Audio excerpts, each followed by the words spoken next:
Hello and welcome to the forest. My name is Melanie Buck and I teach forest bathing at Volkshochschule Stuttgart. What is forest bathing? The term stems from the Japanese Shinrin Yoku and can be translated to taking a bath in the forest air. And the forest air is really something special. Japanese scientists have found that the air in a forest has major effects on our human immune system. Why is that? Let's have a look at a tree. Imagine it gets attacked by a predator, a bug for example. It doesn't have hands to defend itself. But what it can do, it can produce terpenes. Terpenes are aromatic organic compounds that the tree releases and that, for example, smell bad or taste bad for the predator and eventually scare it away. But the terpenes are then in the air and they will eventually reach other trees that are surrounding the attacked tree. And you can say it's like a message that the attacked tree has sent out.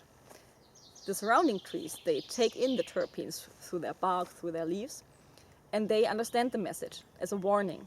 And they start producing terpenes themselves to be prepared for possible attack. And you can imagine that in a forest, hundreds of trees get attacked by predators of all kinds every day. So the forest air is full of terpenes. How does that affect us humans? Well, the Japanese scientists have found out that our immune system understands this Asian tree language. And it reacts in two ways. First of all, it gets more active. And secondly, it starts to produce more natural killer cells. They are part of the white blood cells, which are part of our immune system and a very, very important part. So just by being in the forest, just by breathing in the forest air, we do something very, very good for our immune system. And I think in these times, a strong immune system is something all of us really want. So I encourage you to go for a walk in the woods, in the forest of Stuttgart, if not for the natural beauty, for your immune system. But there's more. I want to point out two more research finds that I found very fascinating as well. There was another study.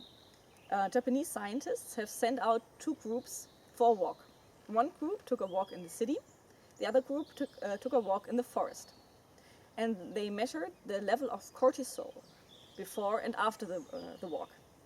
Cortisol is an indicator for stress, and you might guess it already, the group that took the walk in the forest had a significantly lower level of cortisol than the group that took a walk in the city.